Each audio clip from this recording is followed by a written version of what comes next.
5 trustees have resigned after the latest board meeting. Who resigned and why? An upgrade for H.O. West Fieldhouse, what will be done and what is the timeline? Some new awards for LC debate and a look at the first Theater Louisiana College production of the year, plus much more news. As Steven noted earlier, the H.O. West gym floor is getting a makeover. Find out what this means for women's head coach Patrice Spivey.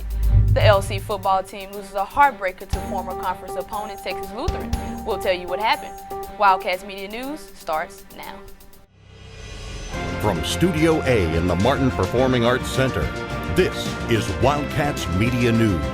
First on Wildcats Media News, 5 Louisiana College trustees have resigned after the latest board meeting where Tommy French was re-elected as board chair. Resigning are Lonnie Scarborough, who lost his bid for board chair, Jay Atkins, Roxanne West, former LC football player Michael G. Moore, and Ryan Gregory. Also at the meeting, the college confirmed enrollment is down about 60 students, and the projections for the freshman class fell short by 25 students. H.O. West Fieldhouse is getting an upgrade. The renovation includes a new gym floor and new bleachers for the lower section on both sides, as well as a new roof. Athletic Director Dennis Dunn tells us the project cost around $300,000. Dunn also says they are hoping to upgrade the air conditioning in H.O. West, but that will up the cost to $500,000. And to do that, they will need a sponsor to help with the cost. The football coach really does care about other sports and wants us. I want us all to succeed. I don't have a vested interest in just football. I'm here. I'm committed to Louisiana College. And the renovations are expected to be completed by November 1st. It's an honor for junior level LC nursing students. The LC Division of Nursing held its yearly commissioning service in Granbury. The junior level nurses are preparing to start their clinical education. Those in attendance say it's the next big step towards their nursing career. For this, we've just been regular college students, and when you become a junior, you really step into the nursing department, and this is us the day before we go out to clinical and actually get to start working in the hospital, so it's an exciting time. The service included a special candle lighting ceremony for the students. If you're curious about theater, TLC's latest production is just for you. Wildcats Media's Emily Lansing has the details. Wait! We come to the rescue! It's not too late. Who's that black savage? We just happened to be listening, so shame on you, and you! Dr. Emmett, who are these people? These are my friends. On Thursday, Theater Louisiana College opened their first play of the 2014-2015 season. The Curious Savage is about the root of all evil, money, driving a family to tear itself apart and throw their own mother into an insane asylum. And it's about how, even though money tore this family apart, she's picked up by these people who might be seen as crazy, but over the course of a few days, they form the most strong bond. This show is unique in the fact that, yes, it's a comedy. There are some really funny moments, and the entire time you want to laugh. But at the end, it brings home a real message, and it's not just about the funny moments. It's about the people who are living in this asylum. Even though The Curious Savage is a comedy, it leaves the audience with a better awareness of some of the issues involving mental health. Though these characters we're playing are patients in a mental institution, we're not poking fun of people in these situations because this is a very real thing in the world. This show offers both perspectives of people outside of this institution as well as inside. You walk away seeing things from a different point of view that you might normally pass up. So it's actually very beautiful and innocent. And though you will laugh at the show, we're not laughing at them, you're laughing with us. If you haven't seen The Curious Savage yet, there are 4 more chances, Thursday through Saturday at 7 and Sunday at 2. Tickets are $5 for LC students, $10 for students and senior adults, and $15 for general admission. I think people should come see The Curious Savage because it's not an everyday play. This isn't a show that you're going to see often. This is a show that comes around once every few years. Not a lot of places put it on. And it's got such a strong message. I didn't mean you anyhow! For Wildcats Media News, I'm Emily Lansing. The next TLC production will be Twice a Slave and runs the second weekend in November. The LC debate team has some new hardware to show off after their first tournament at Lee College in Baytown, Texas. LC's Ashley Black had the highest finish on the team with second place in the novice division. Black and Stephen Marsalis also received speaker awards. LC Debate's next tournament is at Arkansas Monticello, October 3rd through 5th. LC art professors are showing off their most recent work. The annual faculty art exhibition is going on in the Weathersby Fine Arts Building. Associate Professor Wong-Ling Cho is displaying her ceramics made from recycled Coke bottles. She says these exhibits give students a chance to see learning and improvement never stop, even for professors. Our students see that their professor is still active, producing work. They keep on the top of their field.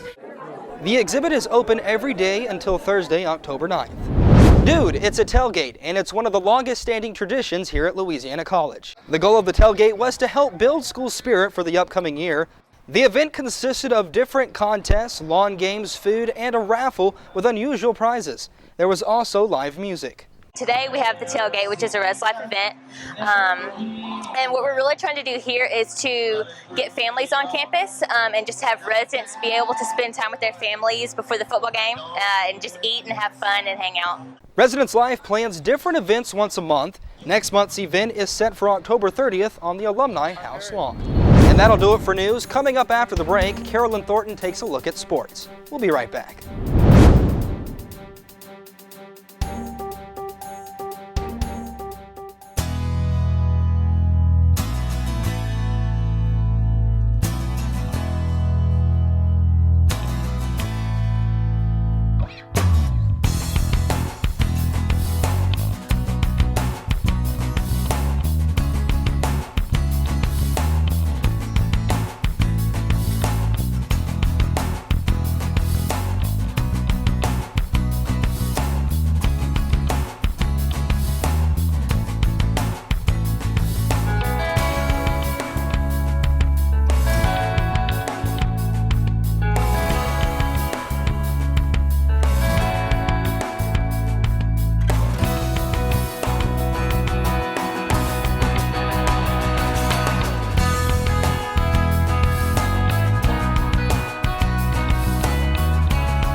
Welcome to sports. I'm Karylon Thornton.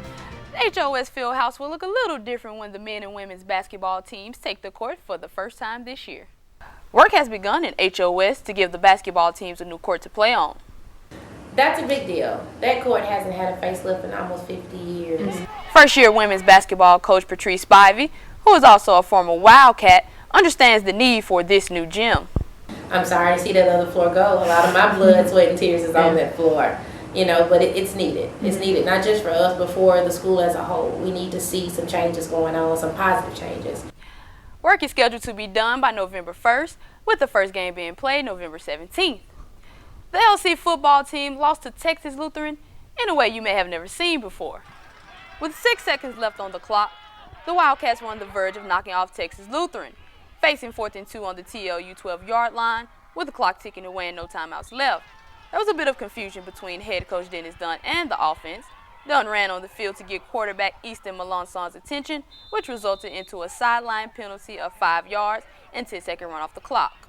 I mean, we could not spike it at that point, so I was just trying to get his attention to not spike it. There was a little confusion with the sideline, but me and Coach Dunn were on the same page. He thought that I was going to spike it. The Cats are now 1-2. And with big games coming up, the Cats can only look forward to their upcoming challenges. We got to keep going. It sucks. But like it is when we win, we got a 24-hour rule. 24 hours up, we got to put it behind us and look forward to the next team and just keep going. The Wildcats will head to Oklahoma next Saturday to face an unfamiliar opponent in Bacone College. The Cats know that they have to stay disciplined in order to get a much-needed win. Really just working on the little things. You saw on defense and offense, just we had some little things just didn't go our way. They're very fast, very athletic. So, just make sure we're disciplined in our scheme and, not turning the ball over. The Cats will face Bacone in Muskogee, Oklahoma at 2 p.m. this Saturday. And that's your look at sports, Steven. Well, it's your first time sports anchoring. How does it feel? Come on, tell the people. It's great, I'm humbled. I just want to thank you for the opportunity. Sorry, Lydia. Sorry, we had to kick you out the door. It was my time. Just had to give it. Well, we're glad she's gone and you're here. We were kind of getting sick of her. She was kind of mean. That's what I heard, but I didn't want to say anything. Hey. It is what it is. Well, thanks for watching Wildcats News, everybody. For more campus news and updates, you can check out our website, wildcatsmedia.com. And also check us out on Facebook and Twitter. So for Wildcats Media News, I'm Stephen Maxwell. And for Wildcats Media Sports, I'm Karylon Thornton. We'll see you next week.